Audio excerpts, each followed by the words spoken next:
Are you saying that in a culturally pluralistic society such as America, are you saying that the variable in success or lack of success is the culture of the particular group? Yes, that's exactly what I'm saying. I don't ask what is the cause of poverty. Everybody is born poor and ignorant. The question is, what factors allow some groups to get from that position?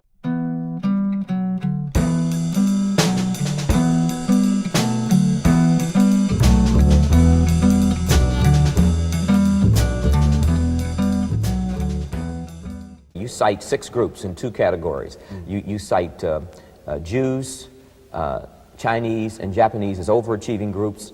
You cite blacks, Puerto Ricans, and Mexicans as underachieving groups. Now, what are you describing there? What have you identified there as a variable? Oh, income. Well, the achievement is measured in terms of income and occupation. That is economic achievement. Obviously, there are other kinds of things that make up life.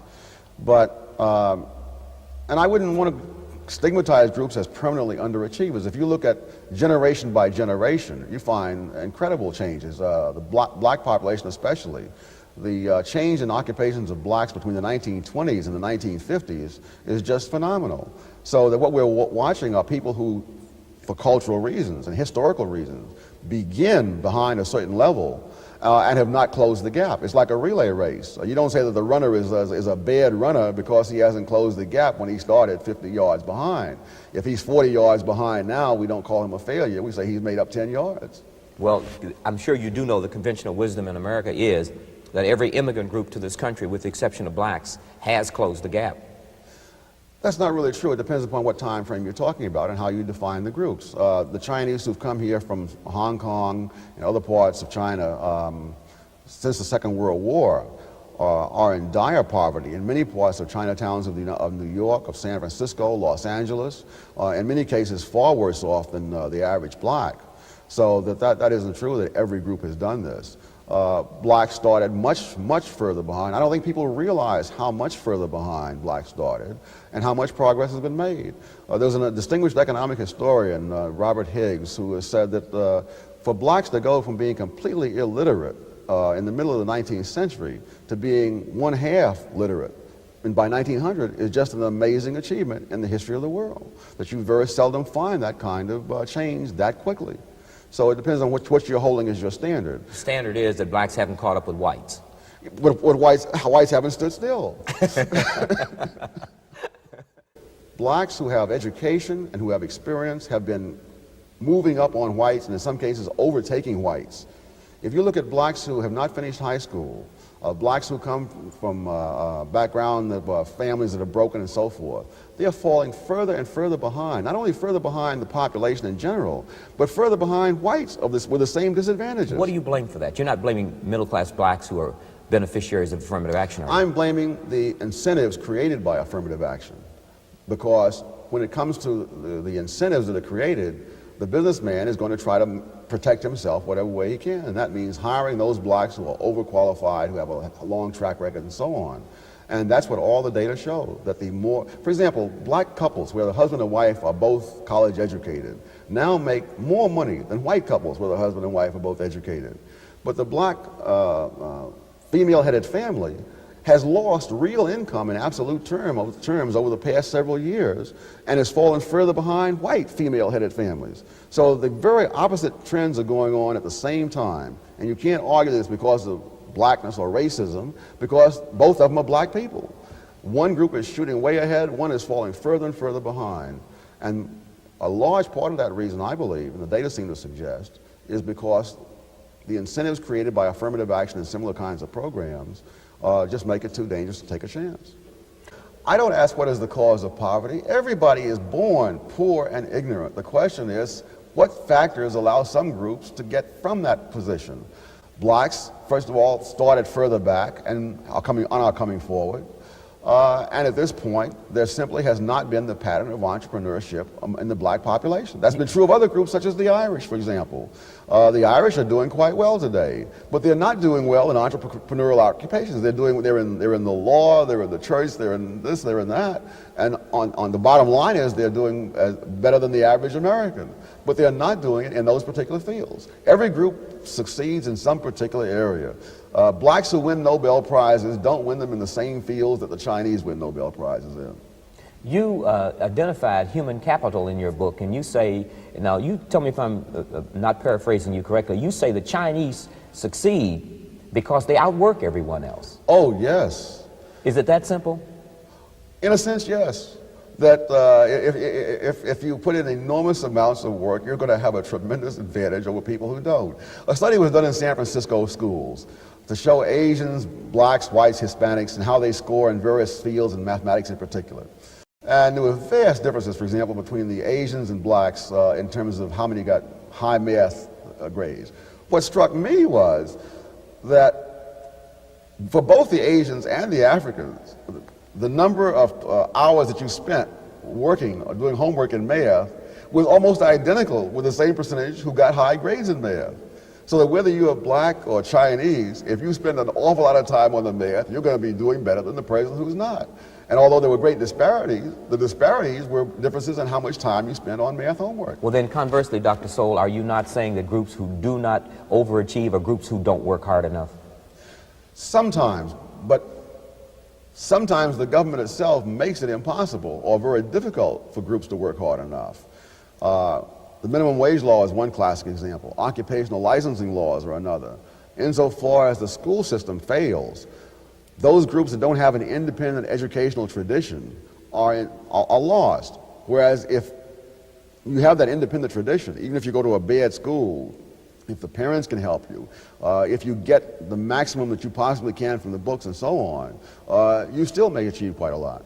So it's a combination. It is the culture, but at the same time, insofar as the society puts barriers, particularly the government, which has tremendous power, and supplies education and other kinds of things. Insofar as they do that, they make it tougher for you to do it. Well, do you suspect that you may be guilty of de-emphasizing the effects of racism in that pattern? There's always, everything is a possibility. But as I look at the data, I don't find any correlation between the degree of racism and the degree to which groups advance. That is, if you look at the history of the Chinese in Southeast Asia, the hostility they have encountered there will compare with any hostility blacks have encountered here. There have been a number of occasions in the history of Southeast Asia where the number of Chinese killed in a few days exceeded all the blacks lynched in the history of the United States. So they are enormously hated. What about Jews? The Jews, of course, the same thing has happened with the Jews numerous times. Thousands killed here, thousands killed there. And of course, under the Nazis, millions killed. The groups, incidentally, which have suffered the most violence, and I use that as one index of group hostility or racism, those groups have typically been middleman minorities. The Chinese, the Jews, the Armenians, the Igbos in Nigeria, 30,000 of those were killed in massacres just within our time. And yet I don't find any correlation in the long run between the economics and the political hostility. One of the things that surprised me was how little correlation there was between acculturation and achievement. Would you define that for us? But that is taking on the culture of the surrounding society. That the Chinese, for example, in Southeast Asia, in many cases will live for generations there, maintaining their own culture, their own language. The Germans have done this in Russia and various parts of South America, other parts of the world. And yet, when we look at groups like Hispanics, those Hispanics who don't learn English are far behind those Hispanics who do in terms of incomes and occupations. And what I finally got out of all of that was that if you're working for someone else, then you must know the culture of that society. If you're able to set up your own farms, your own businesses, be in independent professions, it doesn't really matter that much. But if you have to go out and work for someone else, then you must know his language, you must know how his culture operates in order for you to operate in it. What else did you find out about the Hispanic culture? That it was not like the culture, for example, of the Germans, that in Hispanic countries, various other groups such as Germans in Latin America have disproportionately contributed to the industrialization of these countries. The British have done so also. That in a number of countries of Latin America, the Germans, the British, other groups like that, actually dominate many of the industrial enterprises of those countries. It also argues against the case of what society does. Clearly in a Hispanic society, there is not discrimination against Hispanics. And so therefore you cannot explain why Jews, Germans, and other groups, Japanese in parts of Latin America, have done better than the native Hispanic peoples of those countries. In terms of education of blacks in the United States, you point out that over 50% of the PhDs awarded to blacks is in education. And you don't seem to think much of a PhD in education. It's not a question of what I think, it's a question of what the marketplace thinks, and there's not much money in that. So if you're going to compare blacks and whites who have PhDs, you have to realize you're talking about apples and oranges. If you're going to compare blacks and Asians with PhDs, you're really talking about apples and oranges, since the Asian PhDs will be disproportionately in math, science, technology, and fields like that. So that I think that's a rational choice to some extent. Insofar as people have not had the same educational background, they must do what they can do, not what they would like to do. What's encouraging to me is that second-generation blacks in college, that is, blacks whose parents went to college before them, are majoring in mathematical and other such areas to almost exactly the same extent as the general society. So again, as you break these numbers down, there is a sign of progress, but there's very little sign of any kind of miracle taking place. What do you mean miracle? That is, there are people who will talk in terms of what the proportion of blacks are who earn so much or are represented in various occupations. You're not going to be an engineer unless you've got an engineering degree. And if blacks' degrees are in education, then we don't expect to find blacks represented in engineering in proportion to blacks in the society. So that's an example in which our cultural choice determines our income, and our income is partly due to the income gap between blacks and whites. Is that part of it? Yes, yes. But that's true not only with blacks and whites, it's true right across the board. The difference between Asians and Hispanics, for example, at the PhD level and earlier, is slightly greater than that between blacks and Asians, or certainly greater than that between blacks and whites. So the black-white difference that we're always comparing is not at all unique. The income difference between Japanese Americans and Puerto Ricans is higher than that between blacks and whites. And yet if you explain the black-white difference in terms of the unique history of blacks, you are left out on a limb wondering, well, then why then do the Japanese exceed the Puerto Ricans by so much when their history is absolutely different from either of those two groups? What about the role of politics in the economic future of blacks in this country? Again, I would draw upon the experience of other countries and other groups.